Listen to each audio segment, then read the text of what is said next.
Today's the day. I'm taking my converted school bus on its first journey, 271 miles straight to Vermont. I've got snacks, questionable wiring, and a dream.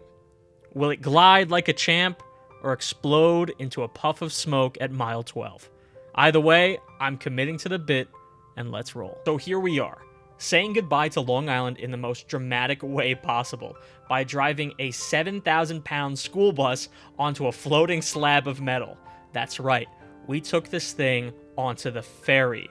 And I'm not gonna lie, I don't think the ferry crew knew what to do with me.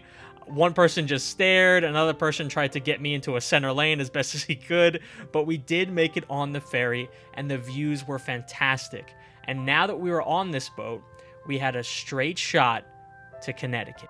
Connecticut went very quick, especially when you're driving a absolute tank and trying not to flip it while passing a Subaru at 45 miles an hour. But Massachusetts was a little bit nicer. We got some nice views on the drive. We made it through Connecticut and Maine without taking a single stop. Our first rest stop was actually in Vermont, the Welcome area, where we had a chance to pull the bus into a parking lot for the first time and realize that the sign that says all buses and trucks doesn't mean all buses and trucks. Although we did get a funny picture of us standing out next to this oil rig and a large extended camper. I don't think we fit in there.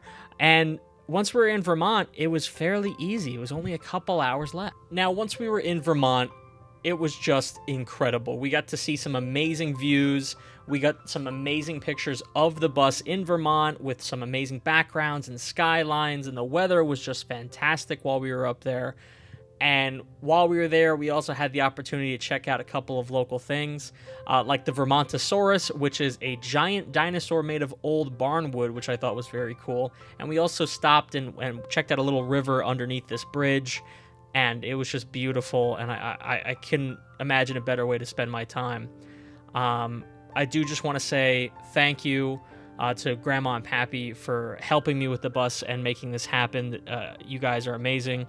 And I do want to take a moment to thank my brother, Gwyn, who went on this journey with me and sat in the bus with me the whole time.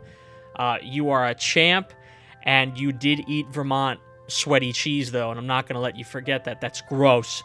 But this was just incredible. So thank you, everyone, and I hope you enjoyed this video.